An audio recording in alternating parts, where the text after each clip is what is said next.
Que faire du temps qui passe, du passé et du futur, qui peuvent être source de souffrance, le passé parce qu'on le regrette et le futur peut-être parce qu'on le craint.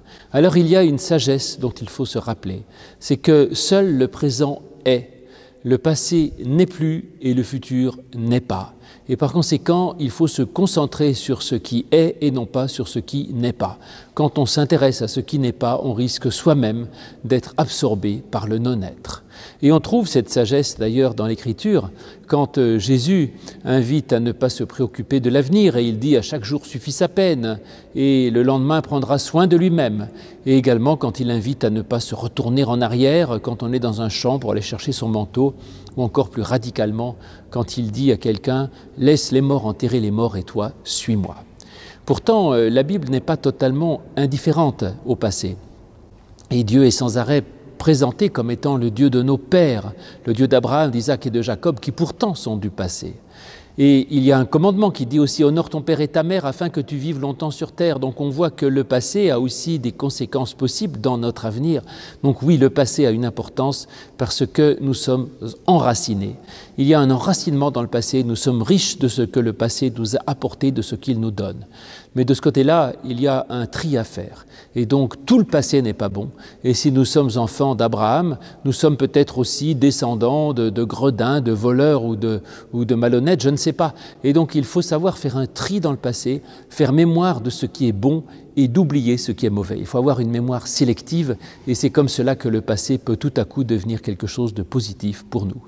Quant à l'avenir, là, je ne peux pas dire qu'il soit parce qu'il n'est vraiment pas. Mais néanmoins, dans la Bible, il a aussi une importance considérable et il est désigné par un mot qui est devenu un mot courant de la théologie actuelle, c'est le télos. En grec, le télos, c'est le but, c'est l'objectif, c'est ce vers où l'on va. Et donc oui, il y a bien un but et notre avenir, même s'il n'est pas encore réellement, il est déjà présent dans notre entendement par la visée que l'on a, par le projet que l'on peut avoir, l'idéal que l'on vit et qui peut effectivement orienter notre avenir.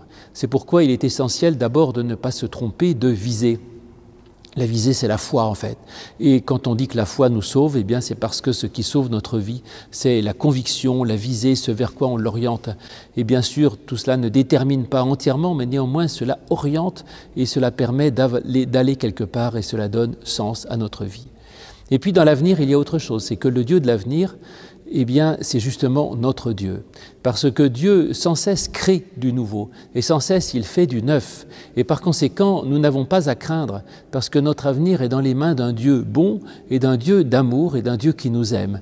Et pour arriver à accueillir un avenir positif, il faut être capable d'accueillir la nouveauté, d'accueillir les nouveautés que Dieu nous apporte. Celui qui est incapable de s'ouvrir au neuf, il reste enfermé dans un présent qui est et qui demain n'y sera plus et donc il est condamné à être éjecté dans le non-être.